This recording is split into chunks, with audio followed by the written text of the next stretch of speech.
Kamusta mga kapatid? Siguro naman hindi na bago sa inyo ang brand na bench. Madalas mo ito makikita sa malalaking mall at siguro nga ay nakabili na kayo ng mga produkto nila tulad ng damit, pabango at iba pa. Pero paano nga ba nagsimula ang local brand na bench? At sino nga ba ang founder ng bench? Yan ang pag-uusapan natin sa kauna-unahang video ko sa YouTube. Pero bago yan mga kapatid, huwag kalimutan mag-subscribe at i-click ang bell button para sa mas marami pang video na katulad nito.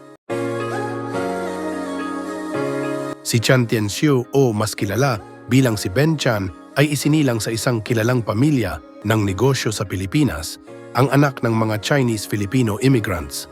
Ang kanyang pamilya ay nagmamay-ari at nagpatakbo ng Suyen Corporation na nakipagsapalaran sa iba't ibang negosyo na nagbibigay sa kanya ng maagang pagkakalantad sa entrepreneurship. Una siyang nag-aral ng panloob na disenyo sa San Francisco na nagbigay daan sa kanya na bumuo ng isang malakas na pakiramdam ng pagkamalikhain at pag-iisip ng disenyo. Ang kanyang background sa panloob na disenyo ay madalas na binanggit bilang isang impluensya sa visual at conceptual na aspeto ng bench na nag-aambag sa moderno at nakaistilong imahe nito. Sa kanyang pagbabalik sa Pilipinas, kinuha niya ang diwa ng entrepreneurial ng kanyang pamilya at inilapat ito sa industriya ng fashion. Ang bench ay isang nangungunang tatak ng damit sa Pilipinas na itinatag ni Ben Chan noong 1987. Nagsimula ito bilang isang maliit na tindahan na nagbebenta ng mga t-shirt ng mga lalaki sa isang lokal na department store. Sa paglipas ng panahon, pinalawak ng bench ang mga alok nito upang magsama ng malawak na hanay ng casual wear, jeans, underwear, accessories at pabango. Ang tatak ay kilala sa uso at abot-kayang fashion nito.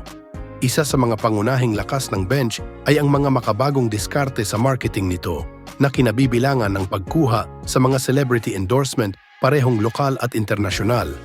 Nakipagtulungan ang brand sa mga kilalang Filipino stars tulad nina Richard Gomez, Lucy Torres, at ang bench ay sikat din sa tinatawag nila na Bench Underwear Show, isang pangunahing kaganapan na nagpapakita ng mga bagong koleksyon nito sa pamamagitan ng mga celebrity model at high-energy performances.